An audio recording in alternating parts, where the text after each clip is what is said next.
Awesome. Everything's working right off the bat. We got sound, we got video. I love it when a plan comes together. How are you doing, Malia? Good. It's great to meet you. How are you doing? I'm doing well. It's great to meet you. So, I'm going to tell you real quick just how I found out about you and the thing that I heard that made such a difference that made me say, I got to reach out and understand this.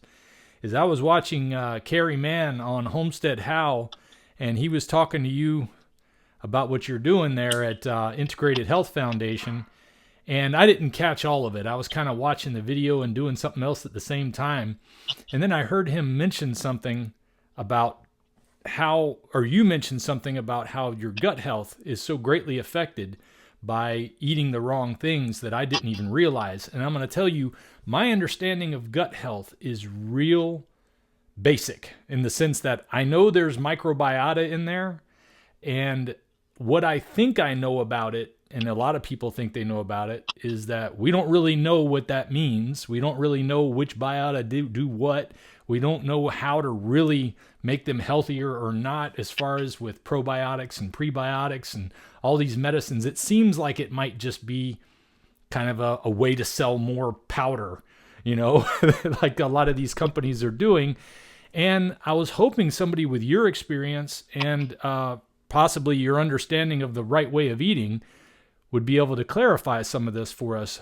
I don't know what your diet is like, but from what little I heard about this, though, I'm sure that you're eating things that are better for you. So before we dive too deeply into exactly what I said led me to you, why don't you tell me a little bit about yourself and then also the company that you work for and what you guys do? Yeah. So, me personally, I have been interested in health and wellness for a long time. Back in 2015, we had a lot of health issues. Wasn't able to have children.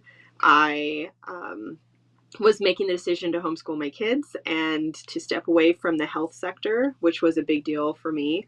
Relying on other people for your well-being is a little scary when you decide to step away from that.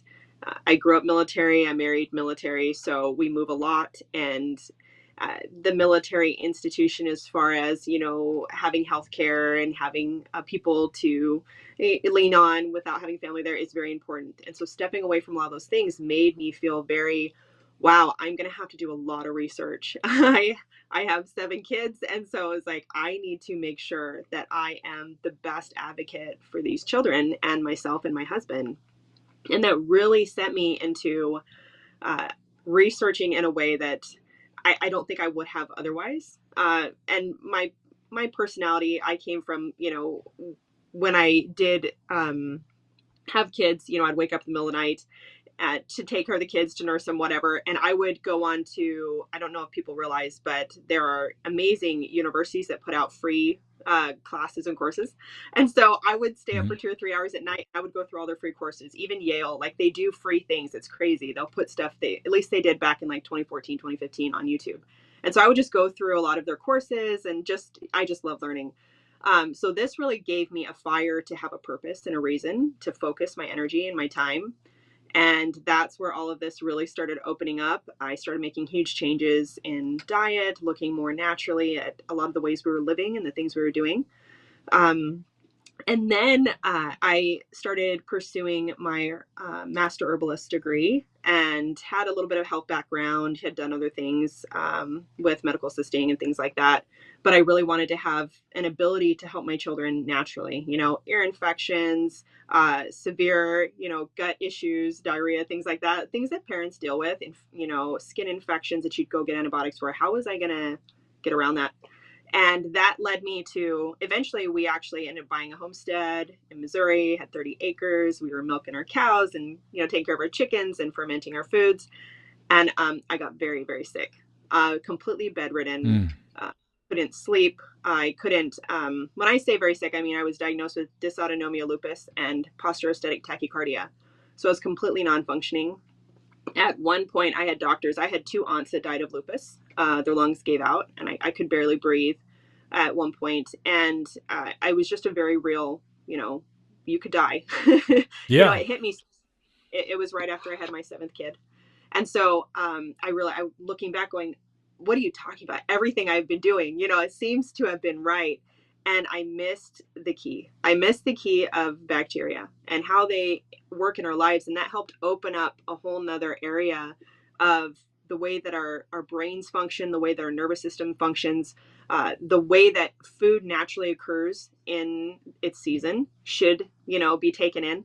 And once I connected that key, I healed within just weeks to months, like completely. And it was amazing to see that turn around. And Integrated Health Foundation was who came and brought me a lot of the information that pieced all of that together for me, which is just so incredible. They created this a wonderful place where people can come who are devastatingly ill. It's usually people who have been ill for 5-10 years, who have gone through every medical professional, who have spent an entire life savings trying to get better. Everything from multiple sclerosis to lupus to dysautonomia is a dysregulation of the autonomic nervous system. So the severe insomnias, the hormonal imbalances, a lot of those things are all connected. And so they have this amazing program that helps people work through 3 different pillars of health. And that's what I went through. And then I've come to join and work with them and help spread this to as many other people, and also streamline the protocols and the program to make it more available to more people, because it was a very intense program with a lot of practitioner support. And unfortunately, not everybody could get access to it. And so we're trying to make it available to as many people as possible. And because we've had so much success, now we have studies that are being prepared to be put through with a lot of our clients, and then they'll be published about next year, early next spring. So really exciting. So your studies are focused on gut health, specifically bacteria in your gut. So they're going to cover a wide array. So we have focuses that are going to touch on specifically the dietary aspects, how the dietary changes the microbiome. What's difficult is it's really hard to take a sample of the bacteria in the gut, because a lot of them are anaerobic, and so once you take them out of that area, they can die, and then it's really hard to gauge what's there and what's not there. But we do have certain samples that they will take beforehand. And so we have an idea, but even then, depending on where you take the sample from. And so it's a really, really hard space. So what we do instead is we're going to gauge all of the symptoms. We gauge all of the prognosis from doctors, and we bring all the information together, blood test. We do stool tests. We do HTMA, so hair testing for minerals and things like that. And we see how the body reacts as we implement dietary, lifestyle, and limbic restoration. Believe it or not, the limbic system, so the way that we think and process information in the world around us, really has a lot of control over our gut and vice versa. And so all these have to come together. A lot of people will do just the diet, so they'll go carnivore, and they'll still be like, I'm still having insomnia, or I'm still not losing this stubborn fat, and everybody else is, and they get really frustrated. And that's where they found that certain bacteria in mice that are eating, an unhealthy diet, that bacteria can be transplanted to a mouse that is perfectly healthy, and they will start exhibiting the same, weight gain, lethargy, insomnia as the other mice, even though they're not changing their diet. And so that's so key, understanding that these bacteria, if we don't kill them off properly, and we don't give the proper fermented foods and other things to repopulate the gut, some people on a carnivore diet can get stuck. So there's so much information that comes into this and plays a role. So what is your current diet like? Are you a carnivore, or do you eat a whole food diet? Or, I mean, I'm not afraid to ask you. I didn't know for sure exactly what your diet was like. I mean, you've been studying this, so what is it that you're eating that works for you? I know it's going to be different for some people, because like you said, people who are doing carnivore, occasionally I'll get a comment that I'm not sleeping as good as I was before. But the vast majority is they're sleeping soundly at night. They're falling asleep earlier. They're waking up earlier, feeling like they're ready for the day. And I don't know what to tell those folks who are telling me that their sleep is worse as a result. I question what else they're doing, because a lot of times people will say, yeah, I'm a carnivore, but occasionally I have this or that or the other. And but they don't tell you that initially. So that is one thing. So the clients we work with, they don't cheat. These are people who have, their lives are gone, and they're looking at a lifespan in front of them that is nothing short of completely hell, miserable. And so they're not going to cheat. And so when we work with them, they're doing exactly what they're supposed to do. And there's no, I really want an orange, or I want a cheat day, and I want to have, a piece of so-and-so's birthday cake. That doesn't happen. And so when we see them having issues with insomnia or other things, we know that there's specific reasons for that. And without working directly one-on-one and really digging into what's going on in someone's life, it's really hard to say in general. But we usually can narrow that down to a specific bacteria or lifestyle limbic restoration issue. And so we add a lot of lifestyle practices that are everything flows from a very natural, this is how human beings are supposed to live. This is what your body thrives on.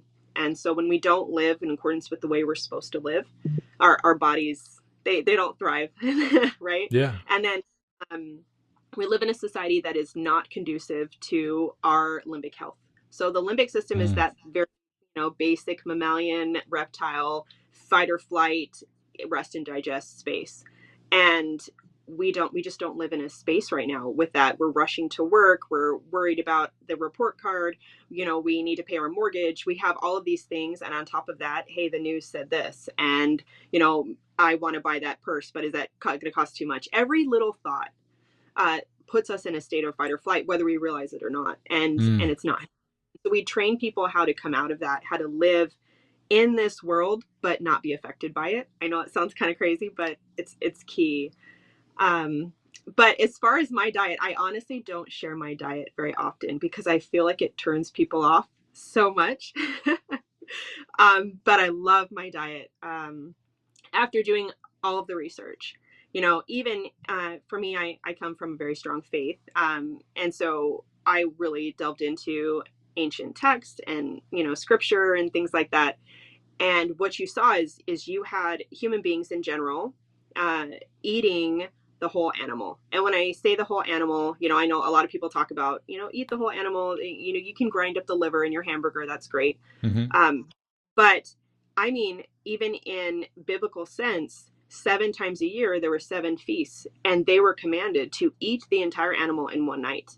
So the entire family was at least getting, a large portion of the brain, the thymus, the testes, the ovaries, the everything that you can imagine. Things that people are like, I would not eat that, but there's a reason. The highest amount of vitamin C can be found in the adrenals. There's aspects to calming the brain. The short term is PS100, but phosphatidylserine is something you can only find in the brain. And so eating brain is the only way that you're going to get it. And that's a calming that helps you sleep. It helps you restore. It counters cortisol levels. It helps your brain be able to function on a higher level. And so you had a guaranteed sense that not only these people in a biblical sense were eating these things, every other month, every 6 weeks at least, but also you look at, native and ancient peoples. They were my husband's Cherokee. I come from Polynesian culture. We ate the entire pig, at least once a week, right? And so for me, I usually don't eat until about 10 a.m. So I keep a window of eating because that's what was natural. And I was able to gauge this also in a practical sense. So I lived on a farm, I had my own homestead, and I was like, what can I do time-wise that is feasible with all of these children? I have to educate them because that's what they did naturally. You educate your own children. Yep. I have to maintain all of these animals. I have to maintain the health and wellness of the home and of the land. I mean, it's a lot of work. And when you start putting the way that we claim we're supposed to eat or the way we claim we're supposed to prepare food into that live, active, space, there's a lot of things that do not work. And I mean, do not work. And so no one was getting up at, 6:30, 7 a.m. cooking a breakfast. It was not feasible. I did not have the physical time to do that with my family. And so when I did start trying to do this originally, I was in the kitchen all day. And it was I couldn't function. I couldn't do anything else. I was falling behind on everything. And I used to pray and just be like, God, how is this possible? Like, how did people do this? And I realized my foundation of what I was thinking was normal was incorrect. And so pushing, there is no breakfast. And then you look, I don't know if you've looked into this, but Kellogg and, Graham, they invented breakfast to get you to eat wheat, because they believed eating meat was sinful. And so it comes from a specific sect of religion that actually has a great hold on our country and Australia. And they manage a lot of the dietary boards. They influence the White House and what's put out on dietary needs. And it's all to get you to stop eating meat for a religious foundation, which is really interesting. So I don't eat breakfast. We realized real quickly eating about 10 or 11. And for me personally, I break my fast with an organ meat.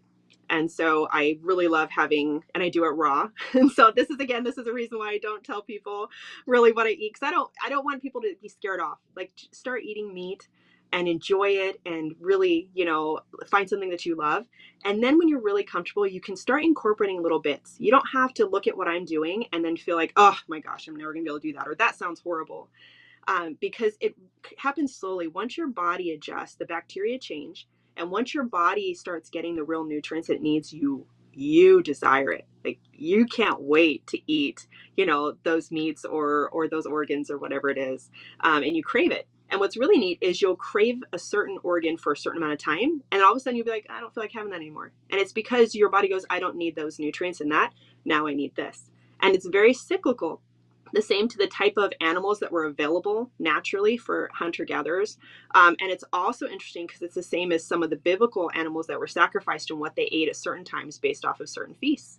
Mm-hmm. So things over history connect. And I'm a huge history buff. I wrote my own history curriculum for my kids. And so I love seeing the dots connect of how, nature, God, whatever you want to call it, has just coordinated all of this. So for me, I eat 2 to 3 ounces of a liver, thymus. I usually do some amount of adrenal. Adrenal you need very, very small. And then I rotate through. So then once I feel like I'm done with that, I'll go into a different organ meat, but I make sure I get a lot of it. And I always start my fast with that. I do a canned whole cod liver, which I love. If people think that sounds so horrible, order canned cod liver from, get a wild cod Alaskan. I can't remember the name. But you can get it on Amazon. It tastes like, did you ever try Vienna sausages? Yeah. Just the really cheap meat. Oh my gosh, it falls apart and it's so delicious. My kids love it. You don't waste your money on really expensive cod liver oil. Eat the whole cod liver. You're getting all the nutrients your body needs, and it comes with its own oil, and it is phenomenal. And so right there, I'm getting 4 or 5 ounces of amazing nutrition, and I'm not hungry. And then I'm good the rest of the day. And my kids every morning they eat eggs, a type of meat, maybe some bacon, and then they're good. And they're not snacking and they're not hungry. And then we will all eat about 4 to 5 p.m. Sometimes my husband doesn't get back till later. It'll be like 6, but we try to eat in that window. And then we prepare another type of delicious meat, and everyone loves it. My kids are a little bit more flexible. They'll eat. And again, I'm not 100% supportive of this because I've done a lot of research in the history of food and how we've changed fruits and vegetables. But it's hard to live a certain way when you're around so many other people that are doing the opposite. So I have a little leeway. Yeah, I have a little leeway with them. So they do eat some bananas and things like that. I don't. But it's really simple. If it's not available in the season and it's not grown locally, we don't eat it. And so me, I don't live by that. I'm pretty strict in what I eat. But as far as my children are concerned, if they could go out and they could get some berries at that time of year, then I'll let them have some. But about, I'd say 85 to 90% of their diet is some form of carnivore based. And this is where a lot of carnivores will also kind of get thrown off, is they forget that naturally we were a fermented foods people. And that doesn't just mean you ate some sauerkraut juice or you made some yogurt. Meats were all fermented. And that's completely lost nowadays. People understand that salami and chorizo and some of those are all somewhat fermented. People might realize that, but they don't get that. No, everything was fermented. Hmm. That the Cherokee Indians, they would travel, they would use salt and ferment your food, you smoke it. And when we understand how bacteria thrive, beneficial bacteria, so there's beneficial bacteria, and then there's opportunistic bacteria, and then there's pathogenic bacteria.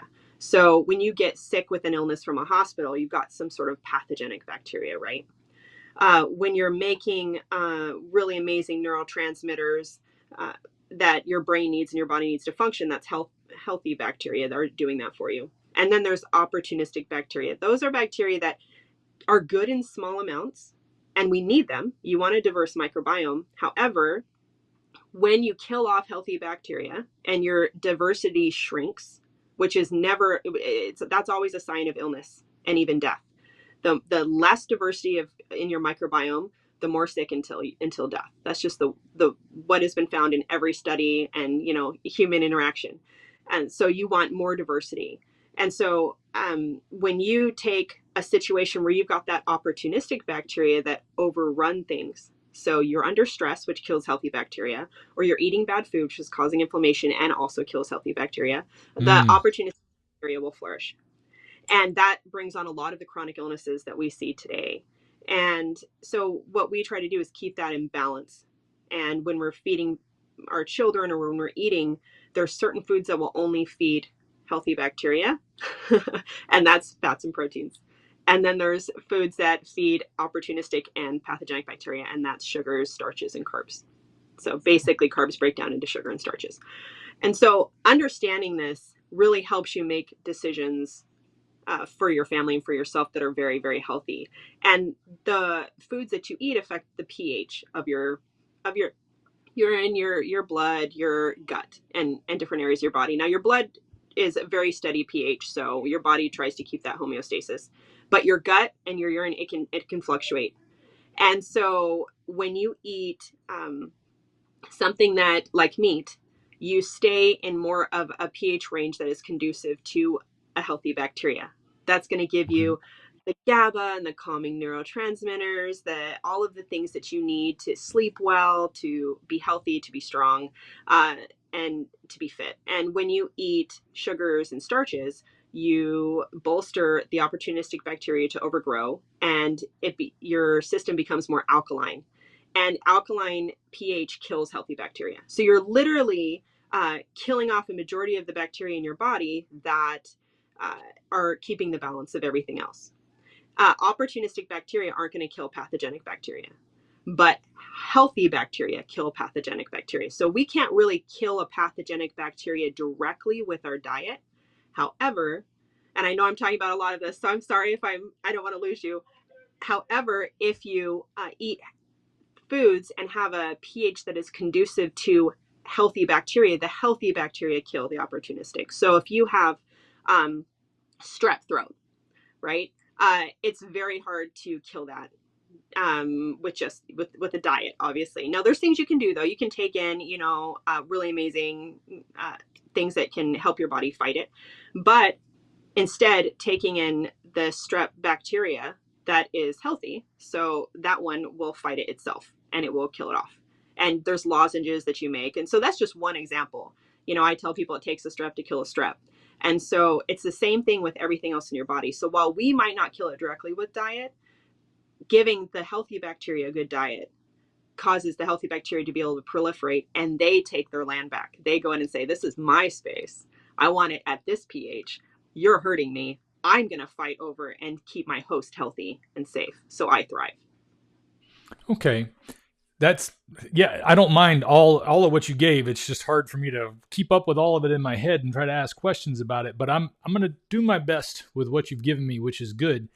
A lot of carnivores. I don't know if you've ever had a chance to talk to Dr. Anthony Chafee or any of the other doctors who are very much about, you just need to eat meat. Just eat meat and you'll be fine. And I tend to subscribe to that because it's done so well for me. When I eat ribeye steaks on a regular basis, when I can afford them, or even hamburgers that have, very often I'll get the kidneys and the, what's the other thing? The kidneys and the heart ground up in with my hamburger. I used to get the liver mixed in too, But I've learned about liver, the more you cook it, the worse it gets. And if you cook your hamburger to, well, it's the safe temperature, you're overcooking the liver and then it doesn't taste as good. So I just leave the kidneys, which are adrenals, right? Kidneys are adrenals. Is that right?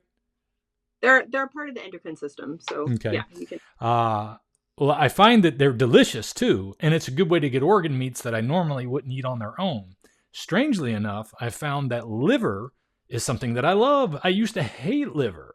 I mean, it was like top 3 things that I just wanted to stay away from in my whole life. And then after I had been eating liondiet, which is a very exclusive type of carnivore where you only eat ruminant meats, I don't eat pigs and seafood and stuff like that. I just eat mostly beef, but I also eat a lot of lamb when I can get my hands on some. And it's done great. So I'm getting some of those organs in there, but I have noticed over the past year, especially, this will be my 4th year. When I get to January, I've been eating this way for 4 years now. Stress in my life has definitely made it more difficult to stay on track, whether it was with exercise or not deciding I'm going to have something that my family is snacking on or chowing on. It's made it easier just to say, screw it, I'm going to have one. And then it sets me back a good bit. And then I feel like, well, I can overcome it. You know, I always tell folks, when you make those mistakes, just get back on the horse. You're going to make them. Some people I think are just like, there's a rebelliousness in us that even when I'm the only one telling me what to do, I still want to tell me to go to hell. I don't want to do what I'm supposed to do. I want to do what I feel like doing. And it's hard to overcome for people. So I guess what I'm getting at is some of these carnivore doctors and some people who do carnivore claim that they don't need any organ meats and everything is fine. Is it different? Scientifically speaking, with the research you're doing, is there a difference in some people that they don't need these fermented vegetables? Because I've talked to Dr. Sean O'Mara and he tried to convince me that they were good, but he wasn't really able to give me what I would hope would be some sort of scientific answer to say this is why, or everybody needs this, or some people need this because of this, that, and the other. And then there's also that thing out there that's telling me that we really don't even know that much about this gut bacteria. So since you're working in it, maybe you can tell me what it is that has proven to you that gut bacteria is the way to go, and we can actually have an effect on that, or what we eat makes a difference with those. So what has your testing shown with regard to that? And if you've worked with carnivores a lot, that would even be better. So I could kind of understand what the difference is there. Fantastic question. So you brought up 2 things. You brought up organ meats, whether you really need them, and then you brought up, the bacteria. How do we know? So there are, I would say hundreds, and I'm probably being really light there, of studies. What's been done on the microbiome? I think that we probably maybe know about as much as the microbiome that we know about the ocean. What it's like 3%. Okay.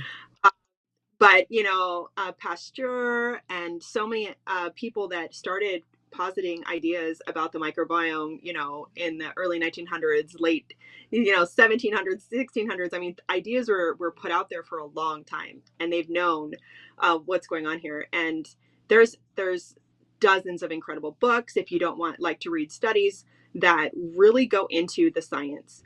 And that's the aspect that's really hard here is I was talking with Carrie about this. There's an amazing, he's like the lead neuroscientist in his field. He's on the boards of brain surgery and things.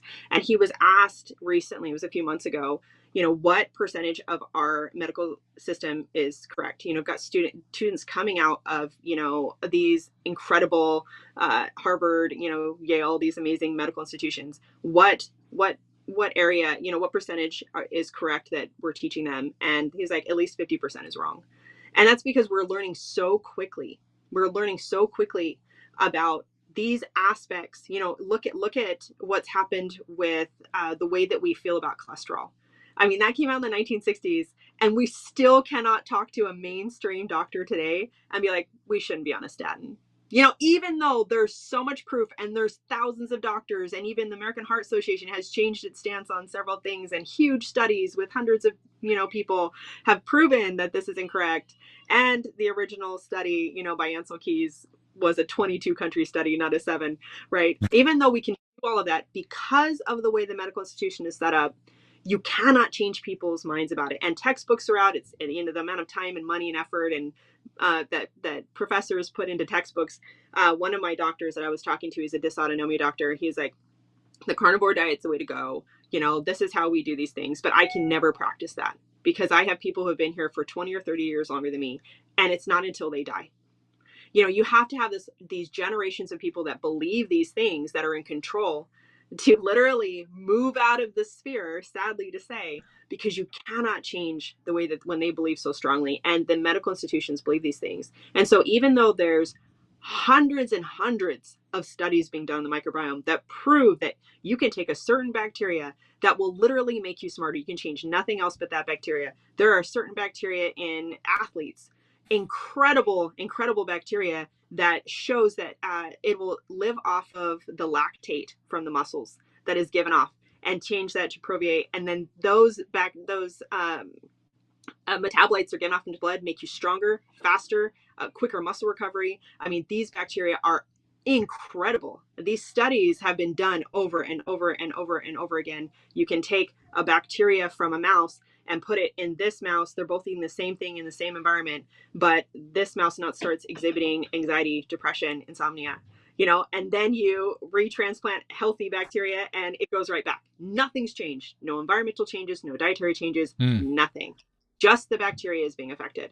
And so when I say, if anyone even wants to begin to delve into this, there's so many books if you don't want to read a bunch of scientific jargon. But the point is that you've got a medical institution over here that is training people a certain way, and everyone's getting their information from that. And then you've got incredible research over here that's being done, and these two groups do not talk to each other. There is no collaboration. You know, if you choose to go be a microbiologist, or you know, a chemist, or you know, some other form of, you know, chemical biology or something, you're working in this little lab over here by yourself. You are not practicing. And your stuff getting published, and a lot of that, you know, cellular biology and all of these things, you have to pay to be a part of the journals, to read what's going on, and you're going to have to sift through a lot of junk.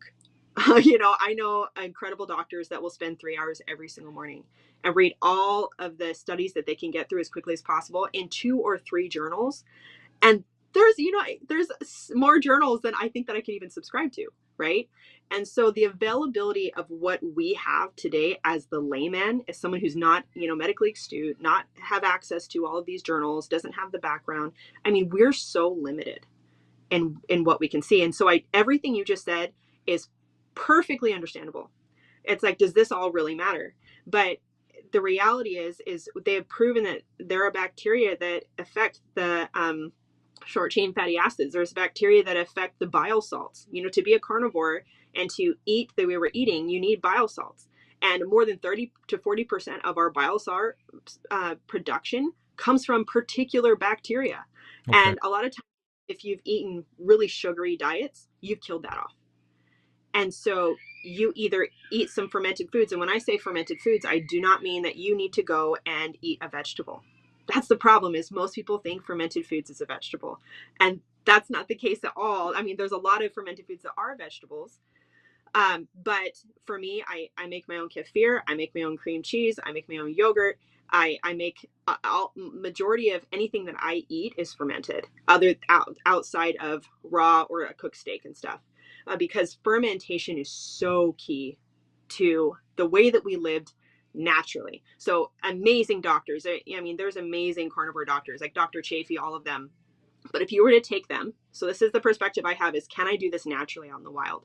Is this how it was meant to function? And if I took, you know, an amazing doctor like Dr. Chafee and put him back 500 years ago, he could not eat the way he's eating. He couldn't. He would be eating fermented milk. The moment you take a cow and you take that milk and you put it on the counter and it starts fermenting. And so a lot of carnivores are drinking, you know, even if they are drinking raw milk, they're putting it in a fridge. And I know that might sound a little uncomfortable because everyone's like, I don't want to drink more milk. Well, you don't have to drink more milk, but ferment it, because you're fermenting out the lactose, and lactose can keep you out of ketosis. And a lot of people don't know that. So the cheeses were all fermented. Natto, I lived in Japan growing up, and natto is a bean that the Japanese ferment, and it makes this like sticky texture all around it. And all you have to do is just rinse that texture into a cup and you drink it. You don't have to eat the beans. You don't have to. But the bacteria in it are so foundational. I mean, there are studies that showed that they compared it with taking Prozac and simply supplementing a type of yogurt with these probiotics that are naturally in them. And the supplementation of the yogurt way outperformed the Prozac. It was amazing. And I do not advocate, once again, can I do this out in nature?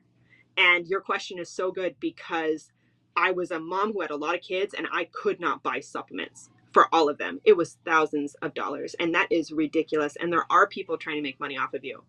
The majority of the pharmaceutical industry creates things to make money off of you, but then they go, oh, there's people that are trying to do things naturally. Their same arm is going over and creating I need magnesium, or, I need vitamin A and vitamin K. An amazing doctor, Dr. Royal Lee, came out and in the, I want to say 1950s, 1960s, and he was told by his state Supreme Court to burn all of his work. Like, this is Gestapo stuff, because he proved that the body could not take in isolated minerals and nutrients. That it has an opposite effect. It's very detrimental. What we know about vitamins in the body, even to this day, there's about 30 nutrients that they can't name. They think it's a vitamin, but they're not sure. And there's things that it's like, if you don't know how a car works and you're going to go take a wrench and just start messing around with stuff, you can't do that, right? And so when you look at this whole, the way everything works, when you try to take yourself and put it in a natural realm, you couldn't go buy a bunch of individualized supplements. You couldn't go buy a bunch of individualized probiotics. I don't buy probiotics. I do everything at home. It's completely free. It's not stressful. I'm not spending a ton of money. And we teach our clients how to do the same. Okay. Well, it sounds like, it's like people that live in today's society. Most of the time, you got the husband and the wife both working. You got the kids going to school and all the stuff that life has got us tied into. It sounds like you got to break free from the entire system to be able to do this. Now, Carnivore kind of helped me break free from the system because it was so life-changing that it was like, yes, I'm going to keep going in this direction.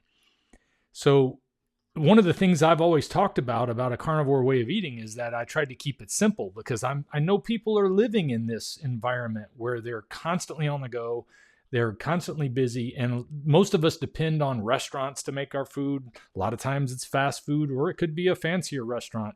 I personally have noticed that it seems like all of that food turns out to be garbage, because they're usually cooking it with seed oils. They're adding sugar to it. They're adding all kind of things to make it, more appealing, more umami, more of the flavor that people are looking for. And then that just takes away from any of the benefits that were there. Like, you're eating meat, but you're eating it with sugar. So what's the point? And even then, you're paying 2-3 times as much for it. So I think to myself, well, if you weren't spending all that extra money on your food, you might not both need to be spending as much time working, and that could make things more natural in your life if somebody, at least in the family, is taking charge of this. In my household, I've been kind of the one trying to take charge of it, but I'm also, like my both of my boys are stepsons, so it was one of those, be careful how you navigate this, because it was my wife and her 2 boys from a previous marriage. So it wasn't quite the same for me as like how I'm going to raise my children. I might be a little more strict with them on some things. But when it came to food, it was like, well, they're already used to a certain thing. It was difficult for me to make those adjustments for them, especially after, 10 years of being together. And then all of a sudden I find out about this. It's like a huge change, but I want everybody to join me on it, but they're not willing to, because they're not hurting. They're not where I was when I started. They don't have any real reason to want to quit. It's like they're addicts to whatever their addiction is. And it's like, there's nothing wrong. I'm fine. Yes, I'm gaining weight. Yes, I hurt all the time, but it can't possibly be because I'm eating that or I'm doing this. Everybody's doing that. We all make excuses for ourselves for it. So when it comes to the idea of fermenting, I know for myself even, it's hard to fit that into my thinking. It's like, what does that look like? And that's where you your corporate or your company, Integrated Health Foundation, helps people to know what to do in this regard. Absolutely. And you bring up the biggest pivotal point. Really, you do, because it's what stops people. And so when people come to us, we're in a very controlled setting. So it's a little bit easier to work with them. And so real quick, there's no going out to eat. It's absolutely not. I mean, ketchup has sugar in it. Like my kids all know we don't buy anything from a store. If we're going to make it, we make it from scratch. But if we do buy it from the store, there's certain things we check for, more than 35 different names for sugar and all of that, nitrates, things. But that's really, that's been my job. So I don't expect that of other people. And when we measure ourselves or we try to hold ourselves to this, oh, well, this is what everybody else is doing, you're going to fail and then you quit. And I don't want anyone to quit, right? We work with these clients and we support them. They're meeting with 5 practitioners every week. 5 days a week, they're meeting with practitioners to help them in every area of this, to change every aspect of their lives. The limbic restoration, the lifestyle stuff, and then the diet. You really need a coach, because I used to be upset. I used to say, wasn't I born like 1600 or 1500s? I know it sounds crazy. Most people are like, I never want to live back then. But I was like, I feel like we've lost so much knowledge. I wish I lived back then so I could be taught. I mean, there's so many just little things that are powerful that are just lost. That make life easy, because life was much easier, much more calm, much more slowed down, and they were doing all of these things, right? And so what we do is in our clinical setting, we give all this support. So we teach all of these things. But when I'm talking to friends and family or people that call me and are working with me outside of the scope of IHF, the first thing I say is, you're going to go really slow and you're just going to do 1 or 2 things. And if you just do that with a list of changes that we give, it's very, very simple. There's amazing books out. It's the Gut and Psychology or Gut and Physiology diets. And we use a little bit of the information from those. So this is a Soviet Union a neurologist. She's a doctor, and her daughter or son got autism. And this was more than 20 some years ago. And she implements the bacterial science, and he completely recovered. And she was like, why aren't we using this? And in the Soviet Union, right before the Cold War broke out, they were doing incredible things with the gut biome. They took really good care of their people, believe it or not. I know it sounds crazy, before, Stalin and some of the other people came in. But when they would get sick, they would get sent to hospital, and they didn't get medications. They got sunlight therapy. They were put in wool or cotton, cloths, and they were given large amounts of certain types of broths that fed certain types of bacteria in their body, and they recovered. I mean, their people were extremely healthy. And so she took that background, and then she did a lot more research and studies on her own, and she wrote these incredible books. And she talks about doing it's called the GAPS diet, which we don't 100% go with that, but it's an amazing foundation for anyone. But she has a lot of support for kids, because getting into ketosis or using the nervous system healing that is needed with autism or dysautonomia or a lot of the other autoimmune diseases, you have to calm the nervous system. And when people are trying this, they're already in a state of illness. And then when they come up against, this is too hard or this is really difficult, they quit. And we don't want people to quit, So what I say is, we pick 1 or 2 things that we're going to change. And if you have kids and you're trying to do this with family, your point is so true. You will kill yourself, and you will be so upset, and you will quit, and your kids will be mad, and it'll be awful. Like, it really will. I've been there. It'll be awful. So first decide, I'm going to win this war first off in the grocery store, right? So number 1 is, we're going to stop purchasing certain things with, make an agreement with yourself, with your family, whatever. Like, we really want to focus on being healthy, not just mentally, but physically. And so these are the decisions. And so you don't have to go through and throw everything out in your pantry. I did, but that's just because I was like, I'm done with this. But you don't have to. You just, eat the rest of the fruit snacks, but just let the kids know we're not going to be buying these again. And then slowly start implementing. Okay, we're not doing cereal anymore. I'm going to start doing eggs. And the kids might get overwhelmed by that at first. So find 3 or 4 different recipes for eggs and kind of rotate through that. And before you know it, eggs are delicious. and when kids start really eating eggs, they're like, oh my gosh, I think my kids have eaten eggs for like 2 years straight now. And they just, every morning, there's no well, what about this type of cereal? The first month or two, it will be. I'll warn you.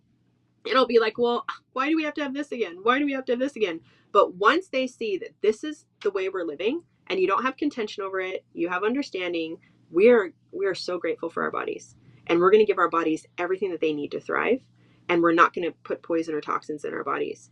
And this is how we show we're grateful for them. And when children grasp that, it's a harder with a teenager. I'll tell you, if you have teenagers, if Yes. those 13, I'm sorry, because that's harder. But little kids will grasp, will jump onto this super easy. And you can find a lot of support if you're just like looking this up online, GAPS kids support or keto kids support. You can completely reverse any type of seizures. It's amazing what eating meat in ketosis does for the body. Completely reverse seizure, epilepsy. It's incredible. But we do that, and then we say, okay, try to start finding a place to get raw milk. And that can be very stressful for people. We had our own cow, but right now, currently, I'm in Kentucky currently, and it's illegal to buy raw milk here. Yay! Yep. So we have to do a herd share, and so there's it's okay.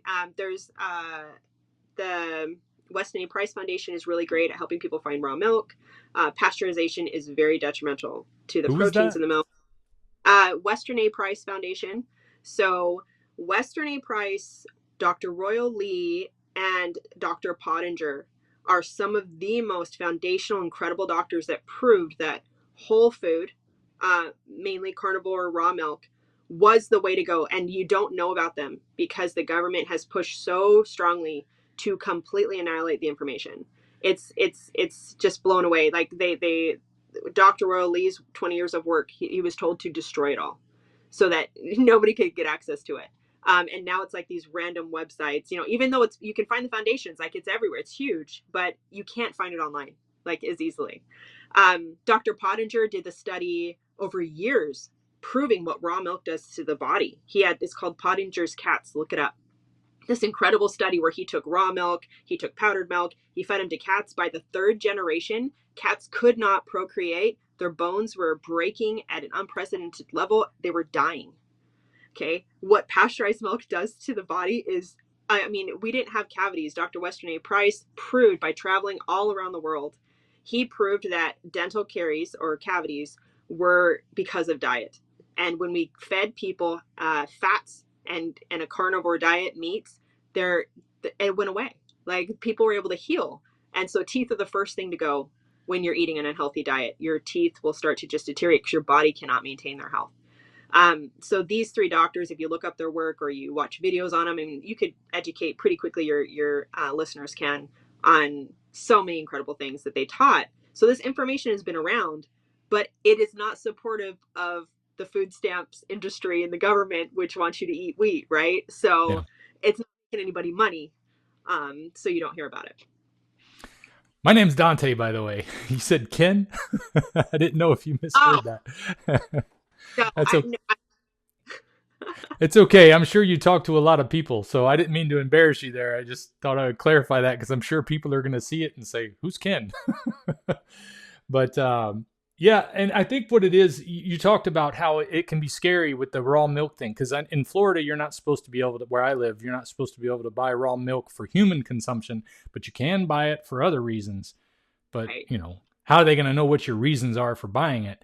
And I know for me, the only place I've been able to find close by that has raw milk is a place that's about an hour drive away. Every time I've called, it goes to voicemail, so I can't call ahead of time and find out what's going on. And when I get there, they're out of raw milk, and so it's like a 2-hour drive for nothing, and it's frustrating to try to incorporate those kind of things. So I know there's a lot of people out there, and I live kind of in the country. I live where cows and horses are raised a lot. You think it would be a lot easier. But so if it's difficult for me, I imagine people living in a big city, it's darn near impossible unless their state has better situations for raw milk.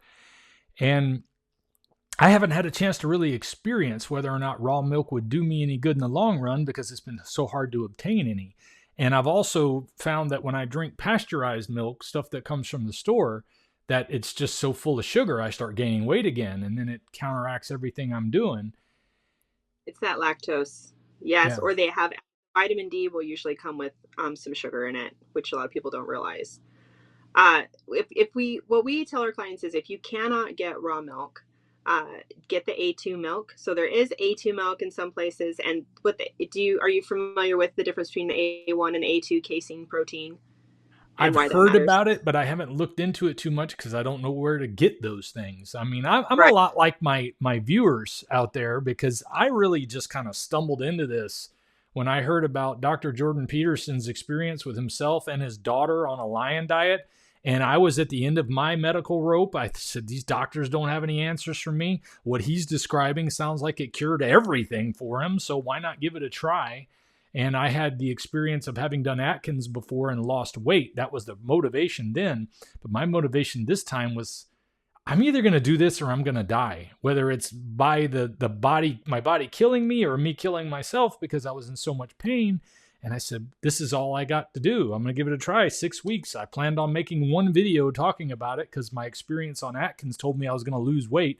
And maybe some of my video game playing friends that were following me on YouTube at the time when my channel was under 1,000 subscribers, I said, I know they could probably stand to lose a few pounds. So maybe I can release this and they'll see, oh, you can lose weight doing a carnivore diet. But I had no idea it was going to change things the way it did. I mean, it basically cured every problem I was having for the longest time.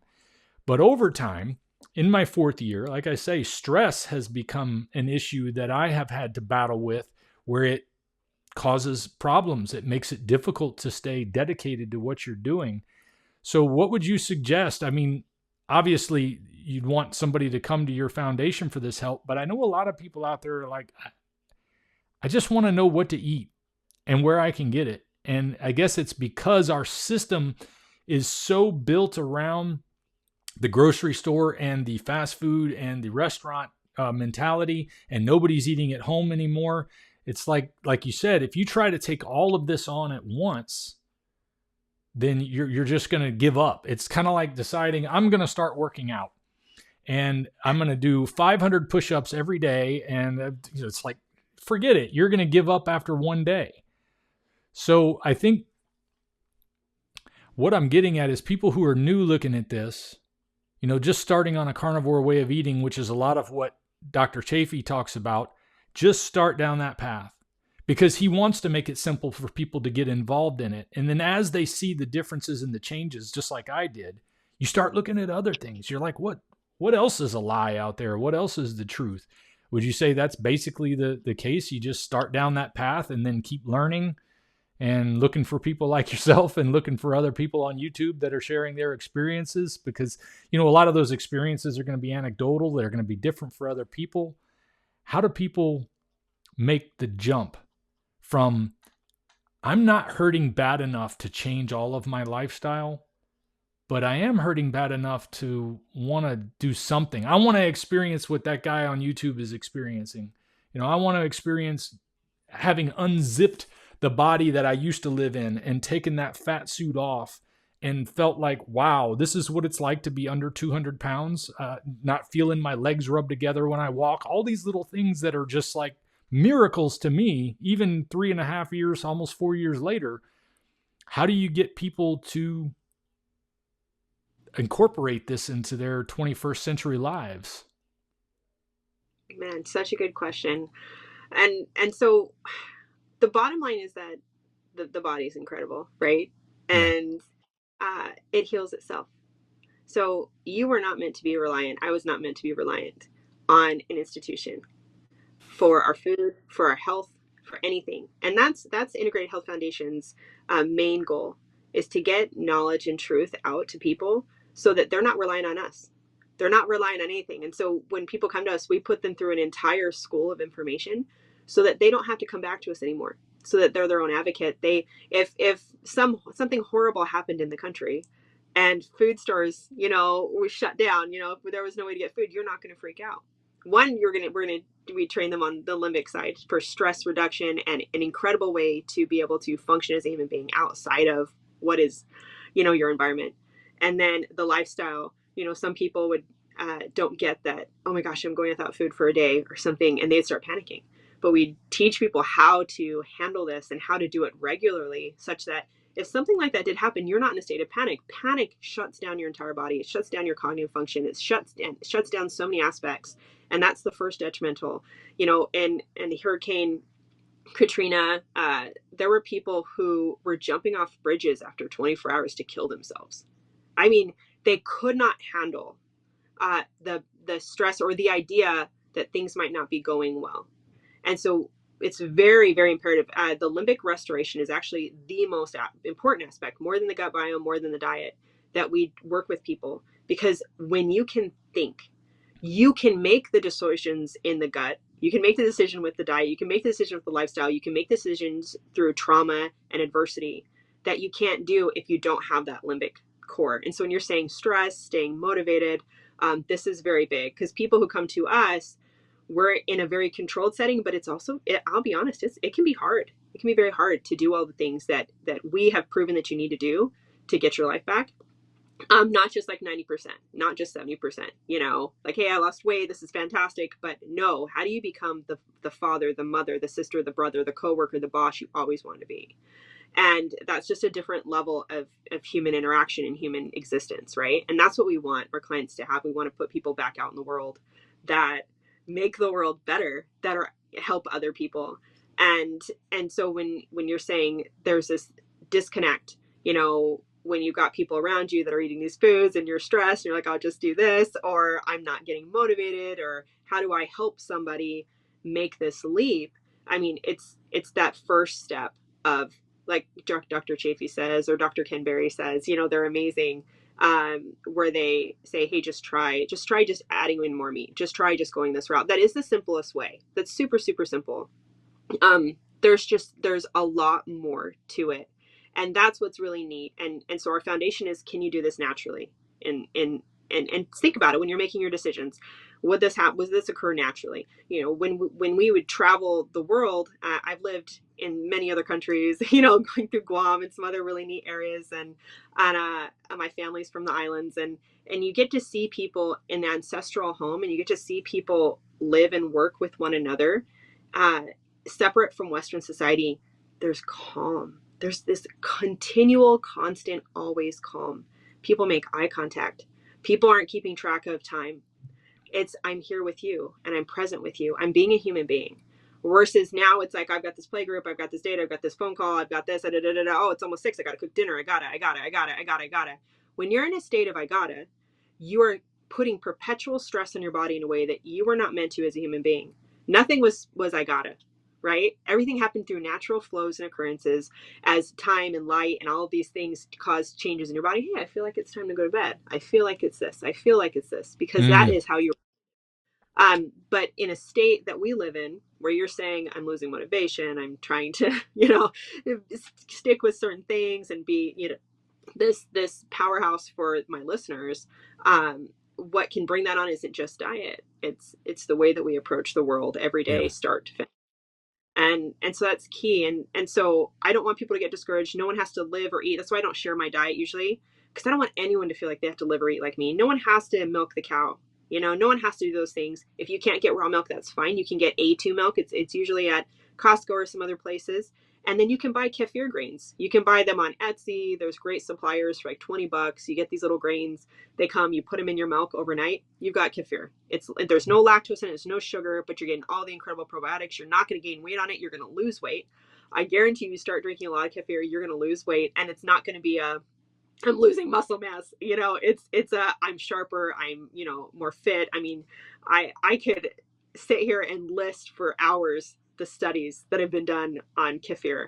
And it's just amazing if I could show you an outline of human history, you would see that in the last 200 years, our microbiome has gone down 40 to 50% in diversity. There are bacteria that lived in our microbiomes that are gone forever because of lifestyle. Cortisol kills bacteria, and because of our diet and hygiene and antibiotics and C-sections and not breastfeeding. I mean, they're gone. We can never get them back. But when you go to places like Tanzania, you can test them. They have 40% more than we do on average, and they're stronger. They're in their 60s and 70s, and they've got a 6-pack. It's not just because they're eating carnivore, because a lot of them are eating some other things too, but their microbiome is so diverse. And it's just incredible when you see what the microbiome does and what stress and the way that we live, how it kills that off. And so we don't have to go out and attack this all at once, but let's make some changes like these incredible doctors say. Let's just get into carnivore. And once you're comfortable, hey, let's look into maybe trying a little kefir. And I don't have to stress out. Just 5 minutes. I'm going to take this jar of milk. I'm going to put some kefir grains in it. I'm going to let it sit overnight. In the morning, I'm just going to drink some kefir and I'll pour some more milk in it and I'm going to let it sit out again. Like, it's not, we kind of like, if you tried to look up on YouTube how to make yogurt, oh my gosh, you'd be like, I can't do this. Everything is so much more difficult, and you have to buy these probiotics and you have to do all of this stuff. You don't. Once you have kefir grains, you have them forever. They'll grow and grow and grow until you have so much you have to give it to other people. Or you can just eat it. It's amazing. And so doing these little things, just super little things, you'll start loving it. And you'll be like, what else? Just like you said, what else can I do? And you'll just start doing more things. Maybe I'm going to take a slab of some steak and I'm going to salt front and back and I'm going to hang it someplace where the humidity is like 70 to 80. I'm just going to hang it there in the summer, and you're going to ferment your meat. The salt stops the pathogenic bacteria or harmful bacteria, and it bolsters the good bacteria. Now you're going to have a fermented meat that tastes delicious. It's amazing. You'll love it. And that's how people ate meat, So there's so many good little things you can do without overwhelming yourself. Okay. Well, I'm going to tell you, I definitely want to try some of these things, but it's been one of those things that I've thought, well, I did so well just eating meat. It's hard to want to take that jump. And even if I do want to take that jump, like many people, they hear you say, well, I get this thing and put it in my pasteurized milk, or not pasteurized, but my raw milk. And they're thinking already, oh, I don't know where to get raw milk and I don't know where to get that thing she just said. So I guess I'm going to go buy some kefir at the store. What's the difference when you buy a bottle of kefir at Publix as opposed to what you're talking about? So the kefir grains that you're going to grow, that will just grow, they're going to have a much higher strains. I'm talking about thousands, hundreds of thousands, some of them will come with billions more strains depending on the type of kefir that you create. But, hey, it's wherever you are. I mean, there was a time when buying the, plain, so no sugar, kefir was what we did. And that got us to the next step. So Okay. we did that. My husband, like, gut mobility, my little kids all drank it. Nobody was, stuffed up. Nobody was, having issues with a little discomfort stomach wise. Like, my kids had when you have 7 kids, everybody's going to have something, right? Yeah. and just drinking it, the first thing, or drinking it, some things you'll say, people will be like, oh, drink kefir first thing of the day. But the bacteria have to survive the stomach first. So what I say is, and this is another tip, I don't know if anybody has issues with still digestion, but make sure that protein hits first before you're drinking any water or anything else. That if you really need the stomach acids to break down your meat, and if you're drinking a bunch of water right before you eat, you're not getting, all of that stomach acid in the meat, and then you're not breaking it down as well. So you're not getting all the benefits, right? So eat your meat first, eat whatever, protein it is, fats first, and then give it, 15 to 20 minutes and then drink your drink. Don't be drinking while you're eating. It's not the best for your body. And don't drink cold, ice cold things. We just weren't, when would you naturally drink anything that's ice cold other than winter? Like, it just didn't happen. And then if you're freezing in the winter, you didn't go out and eat snow, right? And then after you do that, drink your kefir or eat your yogurts or whatever it is. And you can buy it. You can buy it from the store if you want to. Totally fine. You're buying a bunch of other stuff. My husband at first, he was not 100% on board with all of this. And he was like, this is going to cost so much money. I am not doing this. And I was like, no. We're not buying. And I made a list of all the stuff I was spending money on. I was like, we're not buying cereal. We're not buying chips. We're not all these things. And he was like, oh, okay. And it really did it. We actually save money. And now we'll do, if we're not slaughtering our own cow, we'll just do a whole cow. And I know not everybody can do that, but that's meat for 8 to 9 months. There's a lot of us. So, but usually most people, it'll be 2 years, enough meat for you for 2 years. And that breaks down, when I broke down the cost of that, it was like $80 some a month for all your meat. Like, you're not, when people get frustrated and they're like, oh my gosh, I'm going to pay $8.99 for grass-fed, grass-finished pound of beef, ground beef. It's like, yeah, that is crazy. But if you can go in with like 4 other neighbors or something and get a whole cow and then you guys split it, you're going to be paying like 2 something, a pound. You're going to be getting steaks for $2, really good steaks, right? So you really do save money when you start taking out the bad stuff, putting in the good stuff, and trying to do it in a bulk. Like, this is how we would naturally do. We would have all killed a cow, and then I would have shared it with all my neighbors. And that's what I would have done,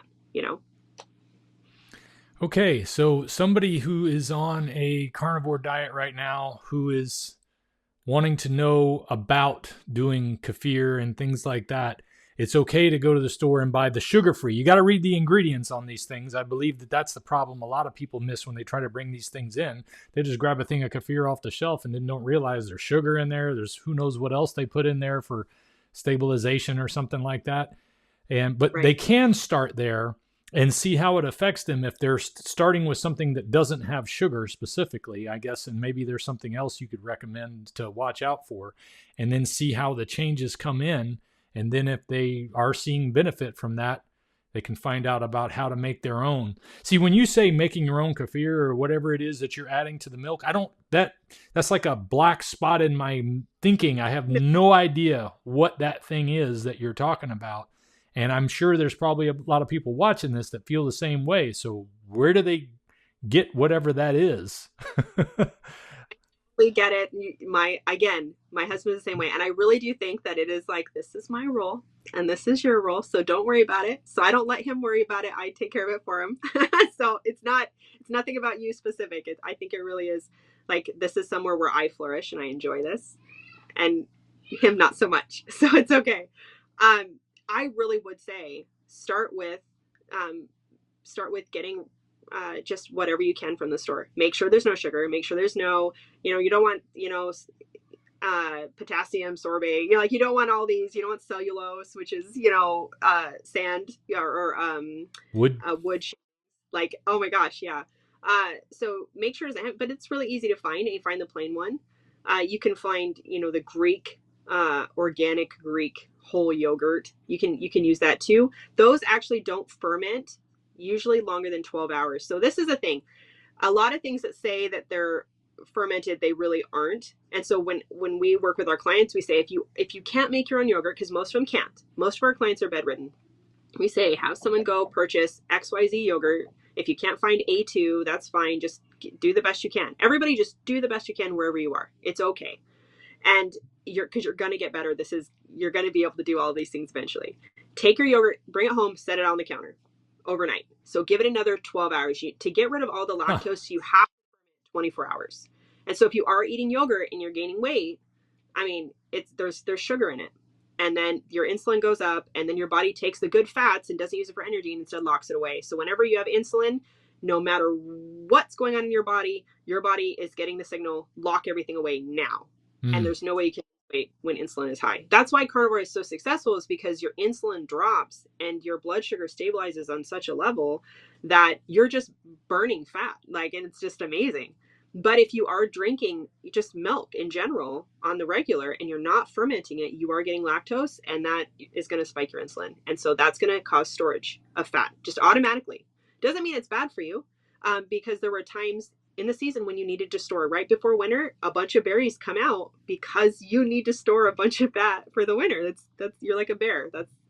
It's good for you in that sense. If there was going to be starvation or famine or cold, and you were going to have a lack of food.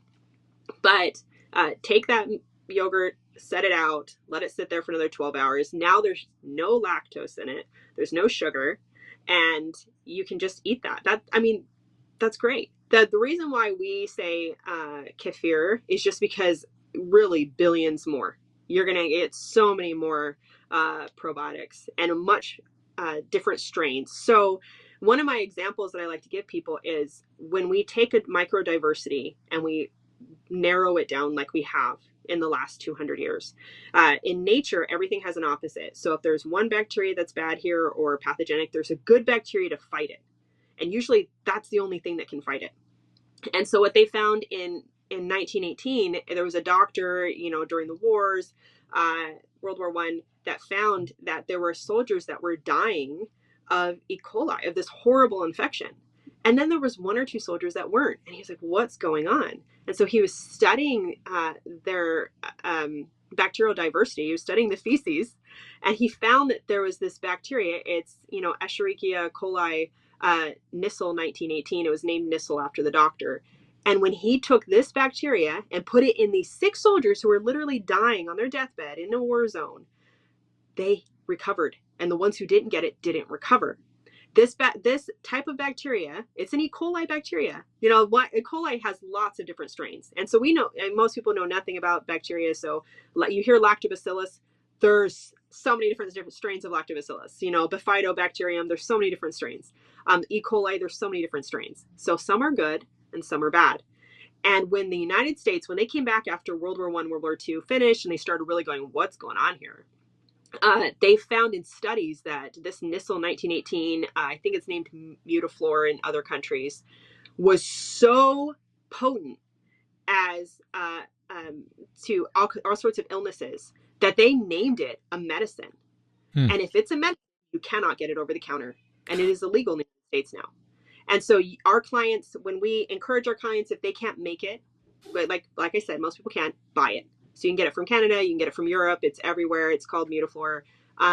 They ship it cold, and you can take that as one that I would say, this is, if you can't make it and you really need help, this is something, because it helps with cognition, it helps with sleep. Like, it makes, we've worked with hundreds of clients, and it is just, you can tell when someone's using their their probiotics and when someone's not. But it's so potent. And so this particular Nissl 1918 counters the harmful E. coli in, foodborne illnesses. And so if you have this in your gut, you're not going to get a foodborne illness. It's proven scientifically that you won't. And so when we take our diversity and we, chop it down to nothing, and yes, when you're carnivore, you are killing off a lot of bacteria, opportunistic bacteria. So bacteria that thrive on starches and sugars, you're killing those off. Those can only thrive in that and a certain pH. However, if you get a pathogenic bacteria, you still may not. Well, studies show that when they would transplant these, the people who did not have the probiotics actively in their system became very ill. And the mice that didn't have the probiotics became very ill. All of the things that they transplanted this to. And so this is not just a, hey, I want to get a reaction out of my body right now of sleep or low stress, which these are all amazing. But it's also preparation, because we're constantly coming in contact with bacteria. And when we're in the natural realm, we would have fermented all of our foods. Almost everything was fermented. And so we aren't doing that anymore as human beings, except for those who are in, separate from the Western culture. And so you have to realize that if you're trying to step away from the healthcare, if you're trying to step away from doctors and be your own doctor, this is a huge key component that we as human beings did that people don't do on a mass scale today. And so if your listeners are saying, hey, I'm carnivore and I'm doing great, and that's fine, that's totally great. That's awesome. But for someone like me, who's like, I feel accountable for all these children and myself and my husband, and I want to really be my own advocate and be my own doctor in a sense, then I have to be doing things that will protect me from these pathogens that I can't stop any other way. If that makes sense. Oh, absolutely. Well, one of the things I've noticed being on a carnivore diet is that I used to get sick fairly regular, at least twice a year, if not more. And it would take me out for a week on average. Each time it would knock me out of there, and sometimes longer. And I thought, well, this is just normal part of life. I had a lot of allergies. I still have some allergies, but I don't take any allergy medicine anymore. So it's like, thank you, carnivore. But then people don't, doggone it. I hate when I lose my train of thought because I'm thinking about something else. The thing about the bacteria, I guess that there's a lot of people out there who are trying this carnivore now for the first time, and they've been doing it for a little while, and they're not sure what to do next if they're having a hard time with it. And these things that you're talking about are all great. I guess what I want to get at is we'll wrap up in just a minute with how they can find out about your foundation, the place that you're at, so that if they need or can afford, or if this is able to be done for them, they can seek it there.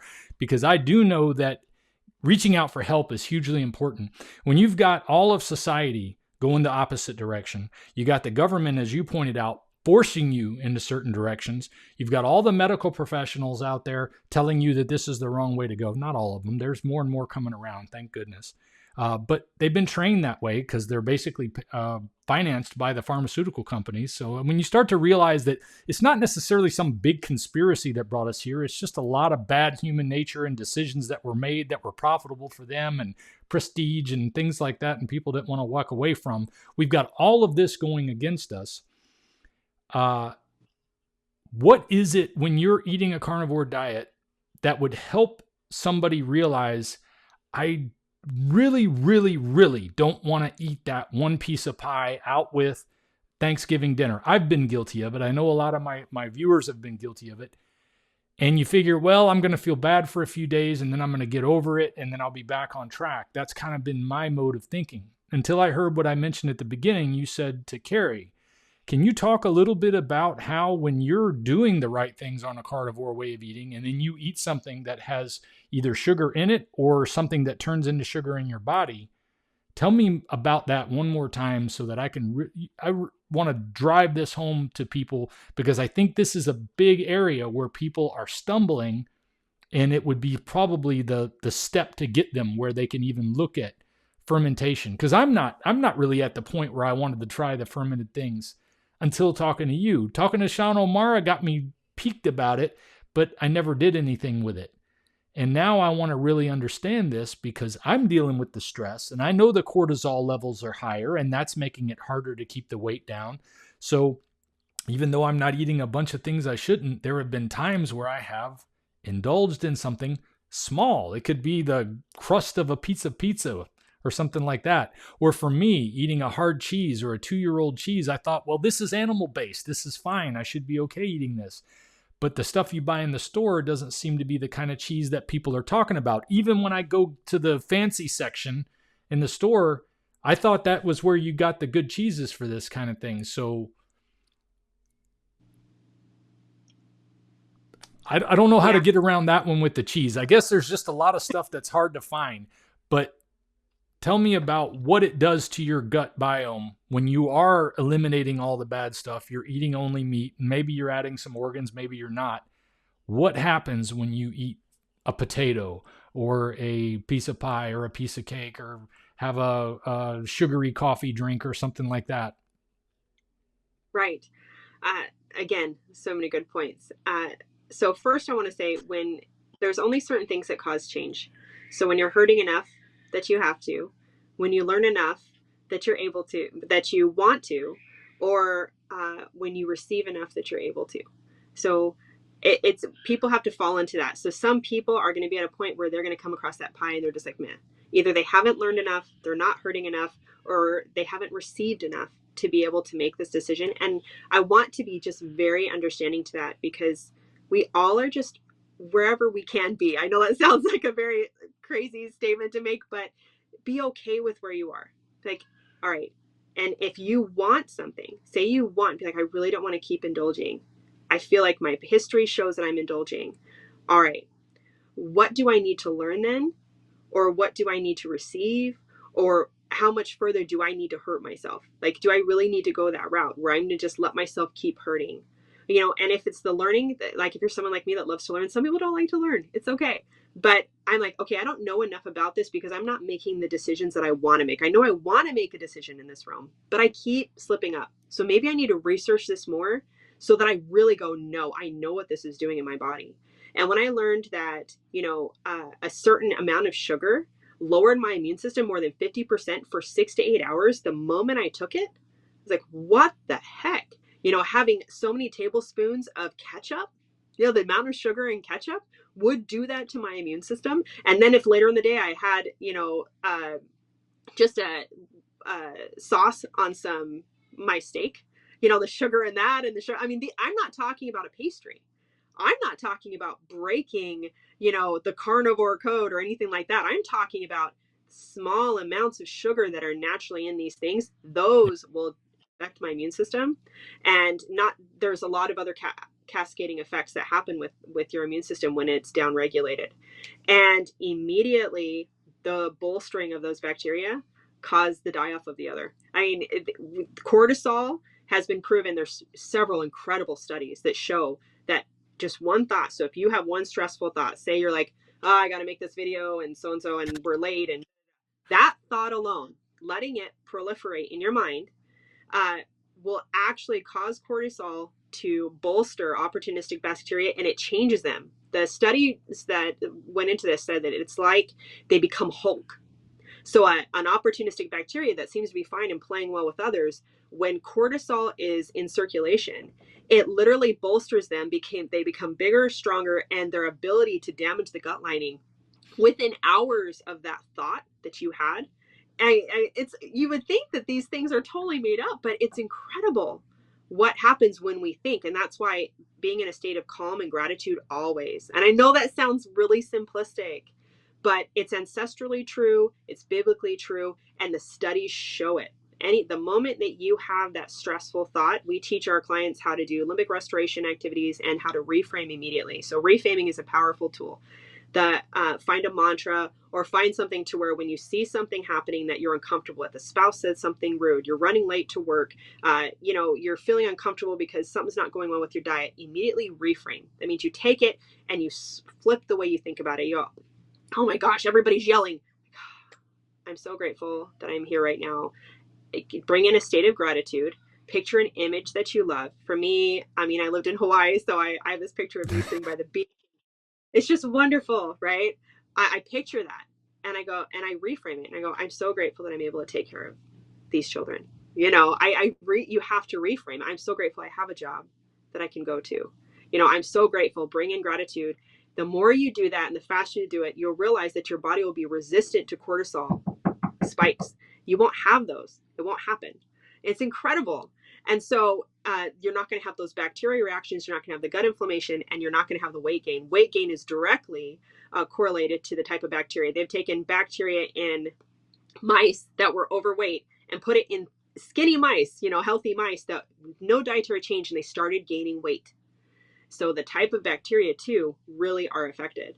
And so when we see all these aspects, do we want to change? Why do we want to change? Find a goal. Okay, maybe I need to learn more about it. And then understanding that our thoughts have great power over us. And then that gets us to the last thing that you asked about, was like the time frames. So if you choose to eat a certain food, we're so disconnected from what food is to us. If you have to understand that food's going to go in, and the digestion process involves both your pancreas and your digestive enzymes and bacteria. And that's just the way it is. And some people do say, no, you don't need any bacteria to digest. It's just scientifically not true. There have been people that have a low diversity of bacteria. They're not able to break down their food. They don't make the butyrate. They don't make the short chain fatty acids. They don't make the same amount of bile salts. Even though the pancreas creates the bile salts, the bacteria uptick more 30 to 40% of your bile salt intake. So if you don't have that bacteria, your pancreas can't work foundationally the way it wants. And this is just a fraction of what we know. So if we go back to a foundation naturally, for thousands of years, we've relied on bacteria and we've worked together hand in hand. And so keep that in mind as you're going through this. No human beings, just didn't use bacteria. It's not the way it works. And so when you eat that piece of food that has a starch or sugar, it's a carb, it breaks down into a type of sugar, monosaccharides are just one sugar, polysaccharides, are multiple sugars. Those are the ones that will last longer through the gut. So you have that small intestine, and then you open up, and there's 3 different sections, and you open up into large intestine. The small intestine is where you're really going to get a lot of absorption of amazing nutrients. But when you eat polysaccharides, when you eat multiple chain sugars, they can last longer through the gut. So they last longer through the small intestine. And that's where you can have you can have SIBO, you can have, that's small intestine bacterial overgrowth of opportunistic bacteria. And it gets to the large intestine, and that's where you can have a lot of other issues because those foods have sat there because you can't break them down. And now you need a bacteria to break them down. And those bacteria will overgrow, and it just with a little bit of food. Just with a few bites of starch. There's an amazing book called Breaking the Vicious Cycle. And not all these books stick in coordination, 10% human, the gut and physiology connection. There's literally, there's probably 40 books that I could tell your readers to read, and maybe I can send you a link or something with a whole list of them. But not all of them are 100% correct. So you take truth from every area. But they cover a lot of the studies that help you see that just one little bit of starch won't just keep this alive, it'll bolster it inside your body. And so you can be doing everything you want to do for 6 months. And you'd be like, I have been doing amazing. I deserve to have this piece of cake. Or I've been doing amazing for a year. This is, but if you have those different strains of bacteria in you and you eat that, like that's not just a cascade that's going to happen neurologically, because the vagus nerve connection and the reaction in your limbic regions, but you're going to keep that alive to where it's telling your body to store fat. It's telling your body. So you have people who are, I've got this stubborn whatever that I just can't, take care of. Or as soon as I eat one little thing, why do I blow up? It's because you still have these bacteria living in you. And even though you may not have active symptoms from them, as soon as you feed them, you're going to have reoccurrences. You're going to have bouts of insomnia. You're going to have bouts of depression or frustration. Your amygdala is going to get stimulated. So you might have some anger outbursts, things like that. Anxiety, depression come out of nowhere because they send off the metabolites, goes through your bloodstream or your vagus nerve, and you have an immediate reaction. So killing those off is key. So if anybody's going to do this, and again, I don't want to overwhelm anyone, but if you are going to do this and you want to shoot for peak health, get a good clean foundation. Ensure that you don't have any opportunistic bacteria overgrowth. And that means that you eat this way without any sugars or starches for at least 24 months. That is the longest that these bacteria have been proven in studies to live. And if you can make it that far, you kill everything off. Now you have a firm foundation. And a lot of people, I'm not saying that you have to do this, but a lot of people can go back to eating an array of foods and they don't have any issues. They don't have weight gain. They don't have the mental reoccurrences of limbic, dysregulation. So that's the foundation. You can't keep the bacteria alive. You'll keep falling backwards. It's like a yo-yo. Wow. That talks to me a lot, because even though I've been doing this for nearly 4 years, I don't think there's been 24 months of uninterrupted nothing that I shouldn't have. And what you mentioned to Carrie was just giving that bacteria that's dying off. That's probably, first 7 months, I don't think I had anything other than ruminant meat, water, and salt. No, I did go off even then within the first 4 months. Like I had a beer or something like that, or I had a few of them, and I figured, well, I can get away with that. It's no big deal. But there hasn't been 24 months of just meat, water, and salt for me.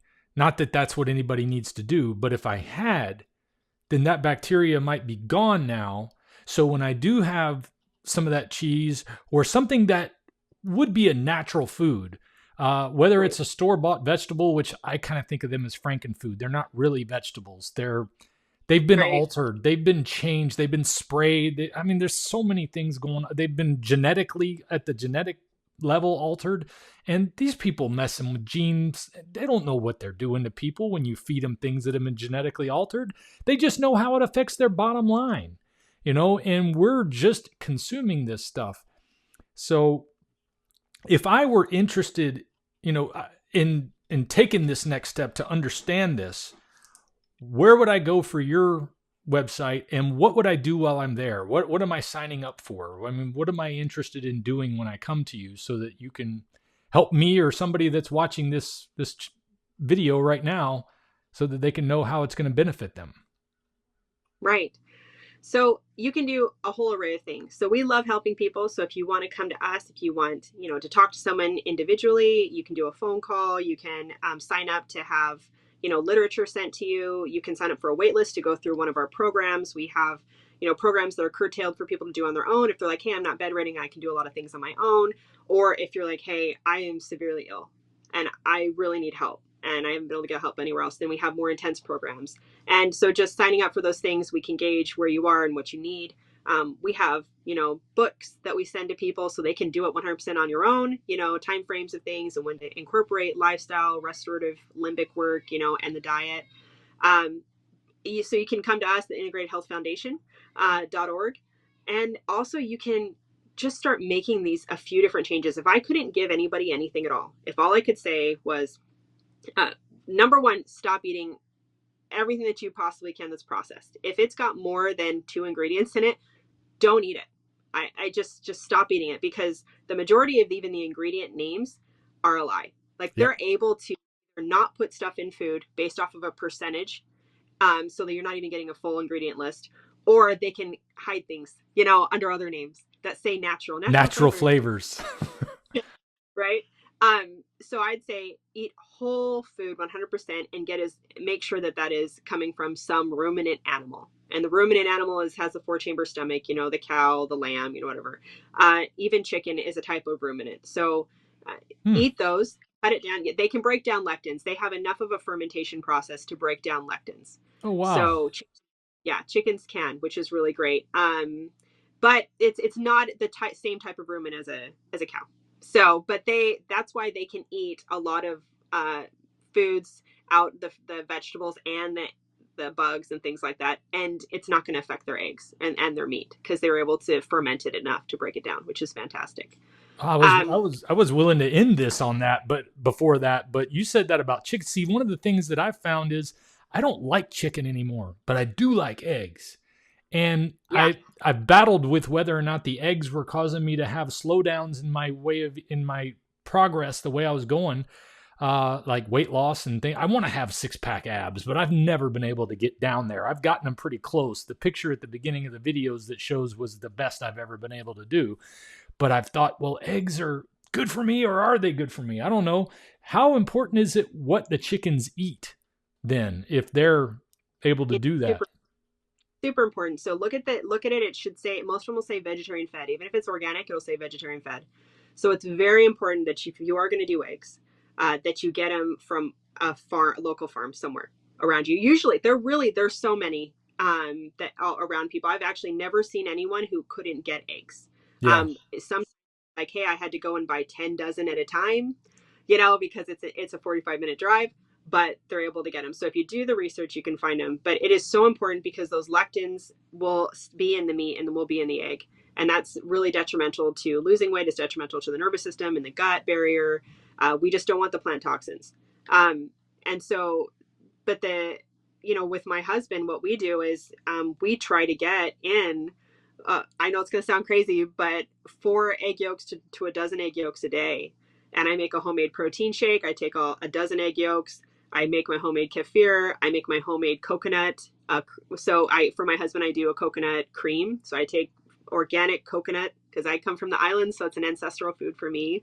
And I blend it up with water myself, and then I squeeze out the coconut milk, and I've got fresh, amazing, coconut milk that I can put in with his protein shakes, and he gets this really amazing powerhouse of raw milk, or raw egg yolk, and then kefir, and then the coconut. And so coconut cream has just been incredible for people with different nervous system issues. Now, you don't have to use that. You can use animal fats 100%, and we really do push that, because plants can just overexcite the nervous system, especially when you're trying to heal.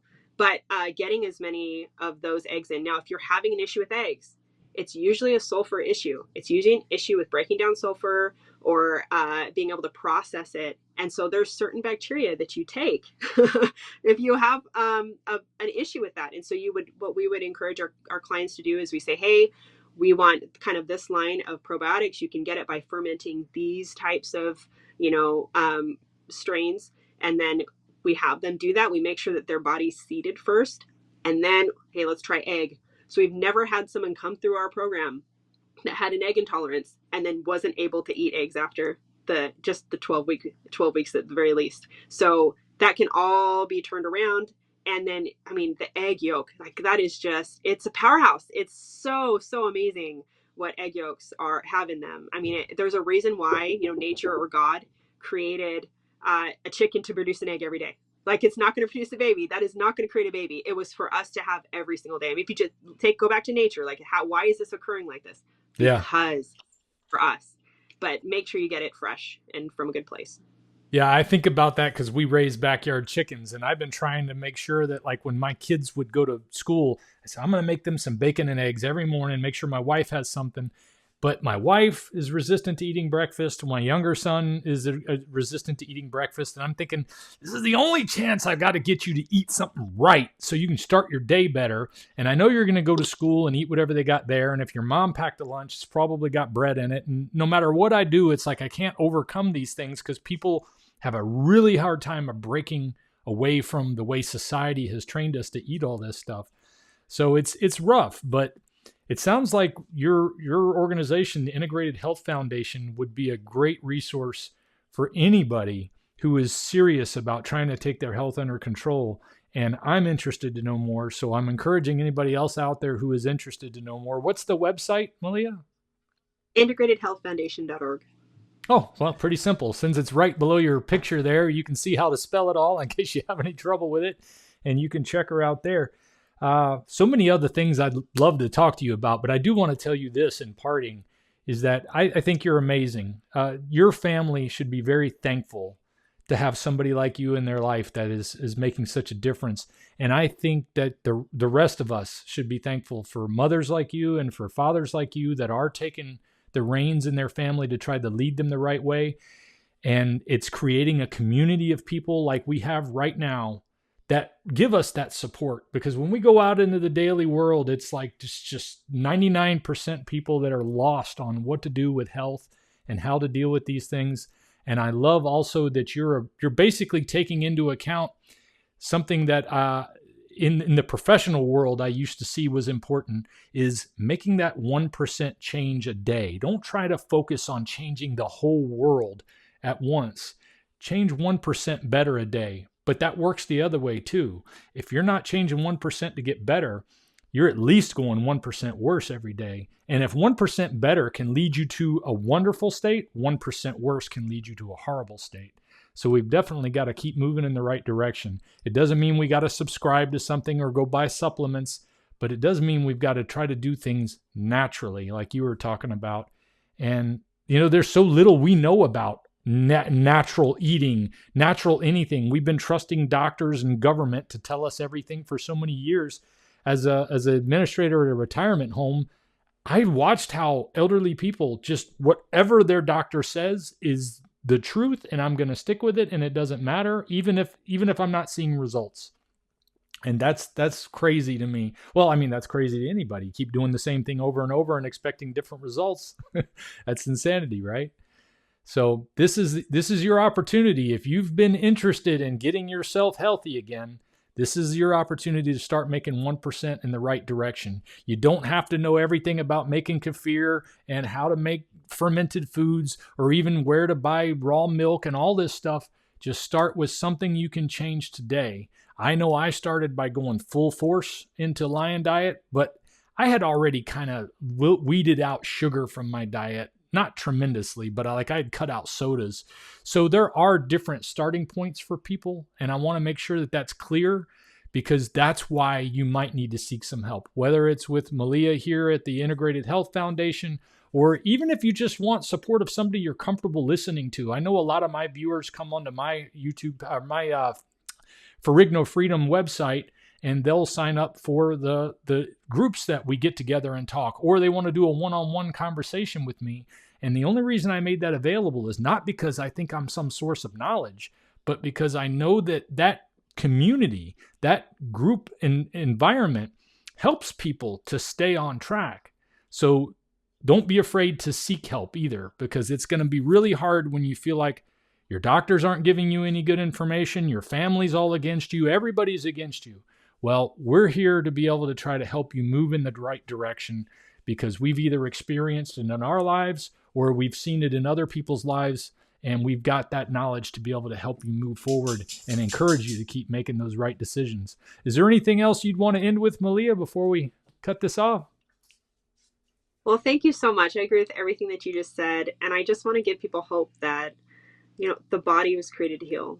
So if you are not at peak health, if you are having any kind of issue, whether it's an issue recently or it's been going on for years, or if you've been doing amazing things and you're just not quite where you want to be, your body can be there. It doesn't matter what age you are. It doesn't matter, what's gone in the past. Your body can be there. And I want to give people that hope. And so there's so many more things that we can do. And so you can have all of these amazing aspects of a healthy life, healthy family, healthy environment, even if you feel like you're doing it alone, you can have that. And that's why having a community, like you just said, is so important. We do the same with community. Many of our clients are all by themselves in everything they're doing, and you need support. So coming together, that's how we're going to change the world. That's how we're going to help all these people who are seeking this truth come to it. And so that's our goal. That's perfect. I love it, Malia. I appreciate you coming on today. Stick around for when I get done here. I'll just, say some parting words with you when we're off camera. But just so thankful to be able to get a chance to talk to you and share this information with my audience. As usual, I plan to go for an hour, and here we are at an hour and 40 minutes. So, but once you get started on things that are so good like this, it's really hard not to. And I hope people that stuck around to watch this whole video appreciate what we've been able to offer here. And if you have any questions, reach out to Malia, reach out to me. We're here to help. There's a lot of folks out there that are willing to help. And we'll see you guys next time. Thank you so much for being here, Malia, and thank you folks for watching.